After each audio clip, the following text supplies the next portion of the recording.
Hello everyone, welcome to the channel Just Learn. I hope you all are doing fine. Today in this video we will talk about three modal verbs that are should, must and ought to. They all seem similar but they have lot of difference when it comes to usage and the meaning. So let's get started. First is should, second is must and third is ought to. First we talk about the verb part. Should is the second and third verb of shall, right? It's like shall, should. Must की कोई भी second और third verb नहीं होती है और ought to की भी कोई भी second third verb नहीं है, right? फिर हम आते हैं meaning. Meaning should is used to give advice, suggestion or talk about which is something right, ideal or appropriate. If I say for example something right, government should make rules or something to do, government should do something for the help of poor people.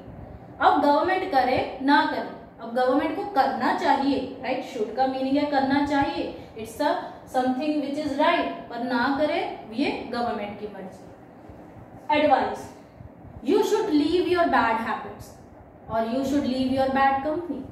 अब वो इंसान करे या ना करे, अब ये उसकी मर्जी है. There is no harmful consequences. अब वो इंसान अगर नहीं भी करेगा तो उसको कोई ज्यादा इससे कह लो कि नुकसान जो है वो नहीं होगा. ये एक सजेशन है. An ideal student should always do his homework on time. अभी एक आइडियल है ना, आदर्श इमेजिनरी है, अब वो करे ना करे, अब सारे बच्चे आइडियल नहीं हो सकते. फॉर एग्जाम्पल हमारे पास हमेशा एक चॉइस होती है कि हम वो चीज करें या ना करें, मतलब कोई ज्यादा नुकसान नहीं होता उसका. For example if somebody says to me you should go and watch that movie और you should go and see Taj Mahal. अब जरूरी तो नहीं है कि मैं जाऊं या ना जाऊं, ये मेरे ऊपर है, राइट? उसने सजेशन दे दिया, उसने एडवाइस कर दी, ये आगे मेरे ऊपर है. Must is used for compulsion, something which is mandatory, something which is necessary to do. मतलब अगर आप वो नहीं करोगे तो आपको फाइन या पनिशमेंट होगी.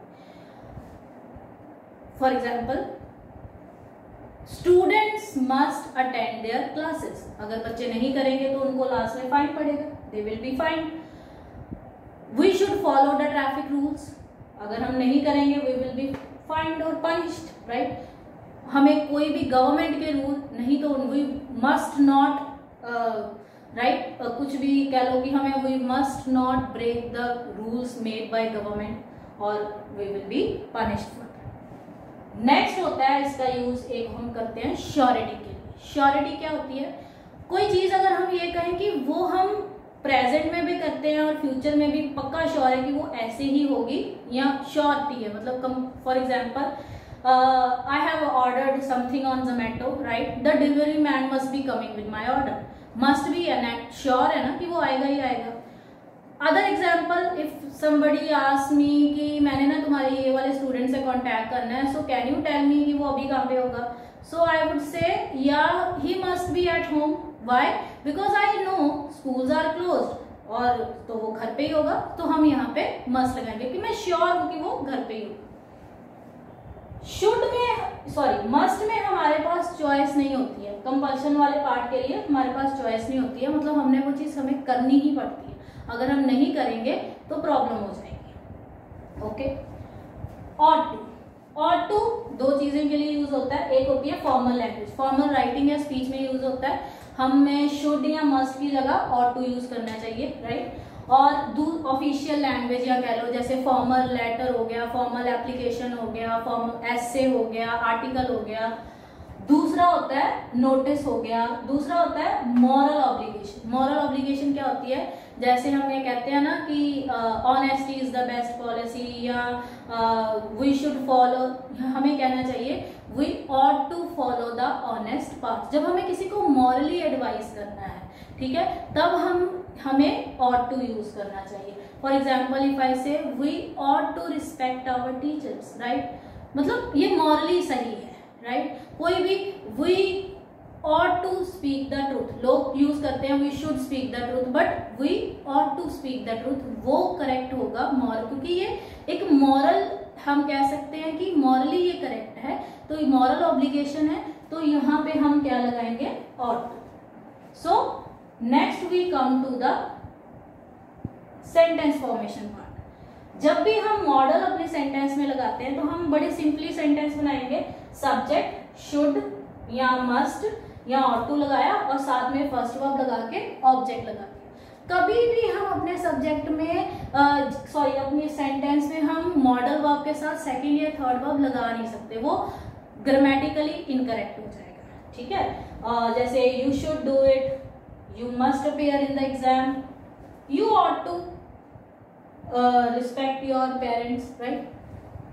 एक और चीज होती है कि हम जब भी वॉइस में, तो हम इन चीजों को जब भी चेंज करते हैं एक्टिव टू पैसिव, तो इनका कोई चेंज नहीं होता.